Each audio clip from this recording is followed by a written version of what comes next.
इन्होंने बहुत ही अभद्र तरीके से कबीर जी के विषय में भी टिप्पणी की है। कबीरदास जी का भक्त था, कबीर जी ये कह गए, कबीर जी वो कह गए, कबीर जी ये कह गए, तो कबीर जी ने सुन लिया, तो उसको बुला के डांट लगाई। कबीरदास ने कहा, कबीरा कबीरा क्या कहता है, जा जमुना के तीर, एक गोपी के प्रेम में बह गए लाख कबीर। क्या कबीर कबीर कर रहा है तू? एक ऐसी गोपी है श्रीमती राधा रानी, उनके प्रेम के अश्रुओं में लाखों कबीर बह गए। क्या कबीर क्या साथ राधा रानी आगे क्या कर रहा था? कबीरा ये कबीरा वो, कबीर भगवान कबीर ने साड़ी दी थी, द्रौपदी को बचाया था, बांगड़ू बटूरे। कबीरा कबीरा क्या कहता है, जा जमुना के तीर, एक गोपी के प्रेम में बह गए लाख कबीर। क्या कबीर क्या साथ राधा रानी प्रेम के आगे, गोपियों के प्रेम के आगे नाटक है उसको। जब ये कबीरपंथी अगला प्यार सुधवा देना दिखम, अच्छा अच्छा बोले कबीर, हाँ जी कबीर ऐसे बोले, कबीरा कबीरा क्या कहता है, जा जमुना के तीर, एक गोपी। इस प्रकार से जो वाणी बोलते हैं और कहते हैं ऐसा कबीर जी कहते हैं, तो दर्शकों आपको बता दें कि कबीर जी ने इस प्रकार की कोई भी वाणी नहीं कही है। इस प्रकार से कबीर जी का जो इन्होंने अपमान किया है ये बहुत ही बेहद निंदनीय है। साथ में ये कहते हैं कि हरे कृष्ण महामंत्र है, हरे कृष्ण महामंत्र कली संतरण उपनिषद के अंदर, और ये श्लोक इस प्रकार से है, हरे कृष्ण कृष्ण कृष्ण हरे हरे, हरे राम राम राम हरे हरे। ये जो हरे राम होता है बाद में हरे कृष्ण होता है, ये इस्कॉन ने क्या किया, महामंत्र को थोड़ा सा उलट पलट कर दिया, पहले हरे कृष्ण कर दिया, बाद में हरे राम कर दिया। ये कृष्ण जी ज्यादा बढ़िया है, राम जी से बढ़िया नहीं है, तो ये बहुत ही बचकाना आर्गुमेंट है। हरे कृष्ण और राम में तत्व की दृष्टि से तो कोई अंतर है ही नहीं। यस, लेकिन हाँ देखा जाए तो हम क्या कंक्लूड करें, पहले हरे कृष्ण पहले हरे राम। वैसे हालांकि रसगुल्ला होना, रसगुल्ले को कैसे खाए, ऐसे खाए ऐसे खाए ऐसे खाए, रसगुल्ला तो रसगुल्ला ही है, पहले भगवान का नाम ऐसे ऐसे ऐसे, पहले हरे नाम करें, हरे कृष्ण मान करें, या हरे कृष्ण करें, हरे नाम करें, बस आपको लाभ मिलेगा। इसमें ये कहते हैं राम का और कृष्ण का आगे पीछे भी बोल सकते, कोई दिक्कत की बात नहीं है। नमस्कार दर्शकों, स्वागत है आपका हमारे वीडियो में। दर्शकों बात करते हैं सनातन धर्म की। सनातन धर्म की जो मूल नींव है, जो मूल जड़ है, वो वेदों को कहा जाता है, क्योंकि वो वेदों में वो सारी साधनाएं और वो सारे भक्ति विधि और जो भी परमात्मा की जानकारी है और सनातन धर्म की जानकारी है वो वेदों में वर्णित है। और इसी प्रकार से जो चारों वेदों का जो निष्कर्ष है वो पवित्र श्रीमद् भगवत गीता जी है। लेकिन कुछ लोग इस प्रकार के हैं, कुछ ऐसे धर्म गुरु हैं जो हमारे समाज को, हमारे धर्म और जो भी मानव समाज है उसको वेदों से ना ले जाकर, वेदों की ओर ना ले जाकर उपनिषदों की ओर ले जाने का प्रयास कर रहे हैं। लेकिन उपनिषदों में कितनी सच्चाई है इसके बारे में हम चर्चा करते हैं। दोस्तों कहा जाता है कि यदि वेदों से जो भी ग्रंथ का ज्ञान मैच ना करता हो तो वो ग्रंथ मनगढ़ंत होता है, वो मनमाना आचरण से लिखा गया होता है। इसी प्रकार से उपनिषदों की यदि हम बात करते हैं तो उपनिषदों का ऐसा ज्ञान जो वेदों से मैच करता है वो सत्य माना जाता है, किंतु यदि उपनिषदों का जो ज्ञान वेदों और गीता जी से मैच नहीं करता उसे सत्य मानना मूर्खता का विषय है। तो दर्शकों बात करते हम एक अमोघ प्रभु जो कहलाते हैं, जो एक अपने आप को कृष्ण जी का बहुत बड़ा भक्त और इस्कॉन संस्था से रिलेटेड जो हैं, ये अपने आप को बहुत ही ज्ञानी समझते हैं। इन्होंने बहुत ही अभद्र तरीके से कबीर जी के विषय में भी टिप्पणी की है, जिसमें इन्होंने कहा है कि कबीर जी अपनी वाणी में कहते हैं कि कबीरा कबीरा क्या कहे, जा जमुना के तीर, और एक गोपी के प्रेम में बह गए लाख कबीर। ये इस प्रकार से जो वाणी बोलते हैं और कहते हैं ऐसा कबीर जी कहते हैं। तो दर्शकों आपको बता दें कि कबीर जी ने इस प्रकार की कोई भी वाणी नहीं कही है। ये जो वाणी इन्होंने बोली है, ये जो दोहा इन्होंने बोला है, ये किसी हरिराम व्यास और हरिवंश महाप्रभु और एक स्वामी हरिदास, इन तीनों के बीच की वार्ता थी, जो एक काल्पनिक वार्ता थी, जो काल्पनिक तौर पर इन्होंने बोला था कि ऐसा कबीर जी के साथ हुआ होगा, जिस वजह से उन्होंने ये वाणी बोली थी। तो इसको आप किसी वेबसाइट पर भी सर्च कर सकते हैं, जिसमें आपको ये वाणी बता देगी कि ये वाणी कहाँ की है। आप कबीर जी के किसी भी ग्रंथ में इस वाणी का प्रमाण नहीं मिलेगा आपको। ये एक प्रमाणित विषय हम आपको बता रहे हैं। और इस व्यक्ति ने जो कबीर जी के विषय में कहा है कि कबीर जी तो खुद एक गोपी के प्रेम में बह गए लाख कबीर, इस प्रकार से कबीर जी का जो इन्होंने अपमान किया है ये बहुत ही बेहद निंदनीय है। इसके आगे हम बात करते हैं कि ये अपने आप को ज्ञानी तो समझते ही है, साथ में ये कहते हैं कि हरे कृष्ण महामंत्र है, हरे कृष्ण महामंत्र। पहला जो श्लोक आ रहा है वो आ रहा है कली संतरण उपनिषद से, जिसमें कि ब्रह्मा जी बता रहे हैं हमारे इस यूनिवर्स की the first living entity, the first ब्राह्मणा, रियल ब्राह्मणा, और भगवान के गुणावतार है ब्रह्मा जी, और वो बता रहे हैं हरे कृष्ण महामंत्र कली संतरण उपनिषद के अंदर। और ये श्लोक इस प्रकार से है, हरे कृष्ण कृष्ण कृष्ण हरे हरे, हरे राम राम राम हरे हरे, इति षोडश राम नाम, ये 16 अक्षर का नाम। जिसका ये प्रमाण किससे देते हैं? उपनिषदों से देते हैं। जिसका प्रमाण ये उपनिषदों से देते हैं। और उपनिषदों में क्या बताया गया है कि हरे कृष्ण महामंत्र है जिससे मोक्ष हो सकता है, और हरे कृष्ण महामंत्र ये 16 अक्षरों का मंत्र है, जिसको जपने का तरीका है हरे राम राम राम हरे हरे, हरे कृष्ण कृष्ण कृष्ण हरे हरे। इस प्रकार से ये 16 अक्षरों का मंत्र बताते हैं। लोग कंफ्यूजन होती थी, पहले तो हरे राम होता है, बाद में हरे कृष्ण होता है। ये इस्कॉन ने क्या किया, महामंत्र को थोड़ा सा उलट पलट कर दिया, पहले हरे कृष्ण कर दिया है, बाद में हरे राम कर दिया। ये कृष्ण जी ज्यादा बढ़िया है, राम जी इतने बढ़िया नहीं है, तो ये बहुत ही बचकाना आर्गुमेंट है। हालांकि कृष्ण और राम में तत्व की दृष्टि से तो कोई अंतर है ही नहीं। यस, लेकिन हाँ देखा जाए तो हम क्या कंक्लूड करें, पहले हरे कृष्ण पहले हरे राम। वैसे हालांकि रसगुल्ला होना, रसगुल्ले को कैसे खाए, ऐसे खाए ऐसे खाए ऐसे खाए, रसगुल्ला तो रसगुल्ला ही है जी। यानी भगवान का नाम ऐसे ले ऐसे ले ऐसे ले, पहले हरे नाम करें हरे कृष्ण बाद में करें, या हरे कृष्ण पहले करें हरे राम बाद में करें, आपको लाभ तो मिलेगा मिलेगा, नो डाउट। जिसमें ये कहते हैं राम का और कृष्ण का आगे पीछे भी बोल सकते, कोई दिक्कत की बात नहीं है ना। इनके हिसाब से मतलब ये मनमाने आचरण तो बता ही रहे हैं। तो ऐसे जो नाम है जो कि भगवान के ऐश्वर्य को प्रकट करते हैं, उनको बोलते हैं सेकेंडरी नेम्स। यानी कि इससे भी आप करते हैं और इससे भी आपका कल्याण होगा, लेकिन इससे भी फास्ट अगर आप कल्याण चाहते हैं तो भगवान के मुख्य नाम लेने चाहिए। मुख्य नाम वाला कौन से नाम है? मुख्य नाम वो नाम है जो कि भगवान के नाम, रूप, गुण, लीलाओं से संबंधित है।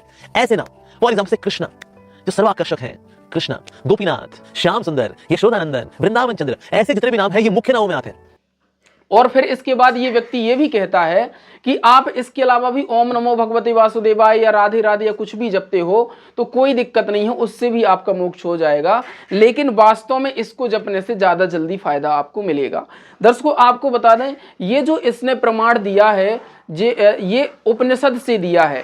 इनका कहना है कि ये कली संतरण उपनिषद में हरे कृष्ण महामंत्र लिखा हुआ है। दर्शकों आपको बता दें, उपनिषद कहां तक वेदों से मैच करते हैं। तो सबसे पहली बात तो यह है, उपनिषद की परिभाषा क्या है? उपनिषद की परिभाषा होती है किसी शिष्य का अपने गुरु से ज्ञान अर्जित करने के लिए उनके पास बैठना और उनके पास बैठकर ज्ञान उपदेश प्राप्त करना। इसमें जो गुरु अपने शिष्य को ज्ञान देता है उसका एक ग्रंथ बना दिया जाता है जिसे उपनिषद कहा जाता है। तो उपनिषद को कहना चाहिए, उपनिषद जो है वो ऋषियों का अपना अनुभव होता है।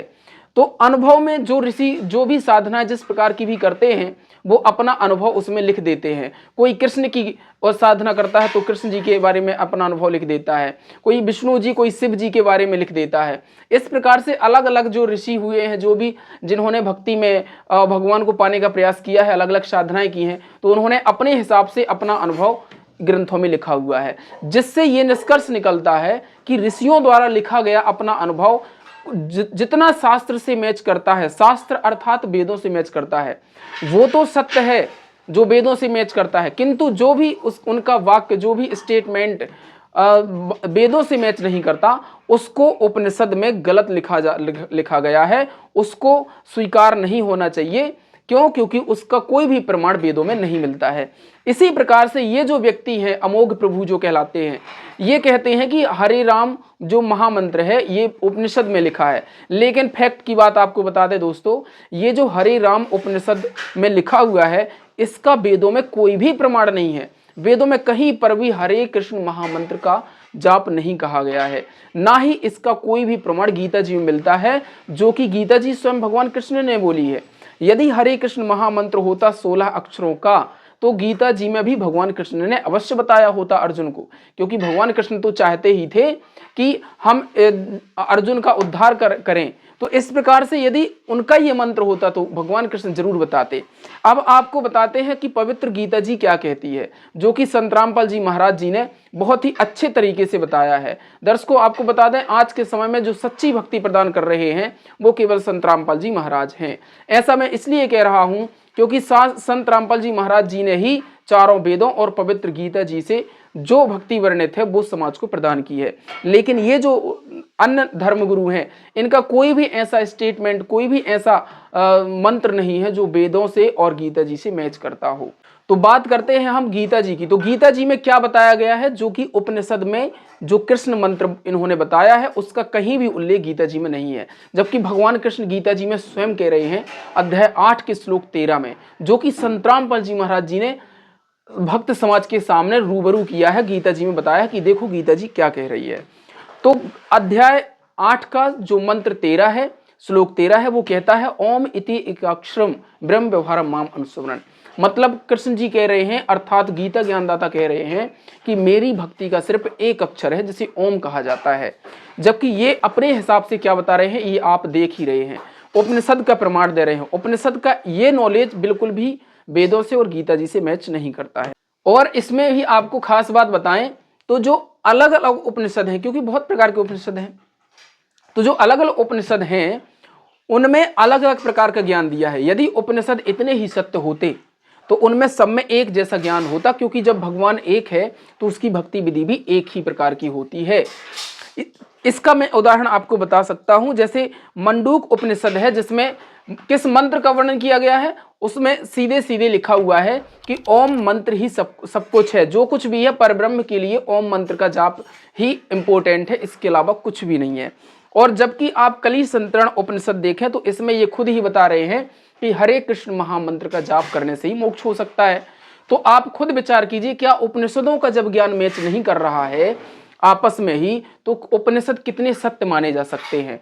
क्योंकि उपनिषद सत्य माने, पूरी तरह से सत्य माने ही नहीं जा सकते। जिन ऋषियों ने वेदों को पढ़ा और वेदों का कुछ ज्ञान उपनिषद में लिखा है, तो यदि उपनिषद से वो वेदों का ज्ञान मैच करता है तो हम कह सकते हैं कि उपनिषद काफी हद तक सही है। किंतु जिस नॉलेज का उपनिषद से लिया गया नॉलेज और वेदों में प्रमाणित नहीं है, इसका मतलब उपनिषद में वो वाला ज्ञान यूजलेस है। इस प्रकार से आपको हम बता दें, संत रामपाल जी महाराज जी ने जो भी ज्ञान दिया है भक्त समाज को, वो चारों वेद और गीता जी से प्रमाणित करके दिया है। और कुछ जो माने हुए ग्रंथ हैं, जैसे विष्णु पुराण हो गया और शिव महापुराण हो गया, रुद्र संहिता हो गया, मार्कंडे पुराण हो गया और श्रीमद् देवी भागवत पुराण हो गया, इससे रिलेटेड ज्ञान देते हैं जो वास्तव में प्रमाणित ग्रंथ कहे जाते हैं।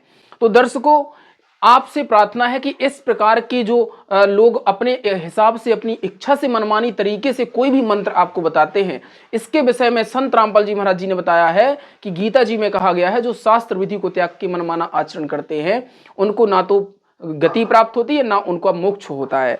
इस प्रकार से यहाँ पे जो ये कृष्ण का महामंत्र बता रहे हैं, कहीं ओम नमो भगवते वासुदेवाय बता रहे हैं, राधे राधे बता रहे हैं, इसका कोई भी प्रमाण पवित्र गीता जी और चारों वेदों में नहीं है, जिससे ये निष्कर्ष निकलता है कि ये झूठे हैं। इनका जो ज्ञान बताया जाता है वो पूरी तरह से झूठा होता है। इनको सिर्फ अपनी दुकानें चलाने से मतलब है।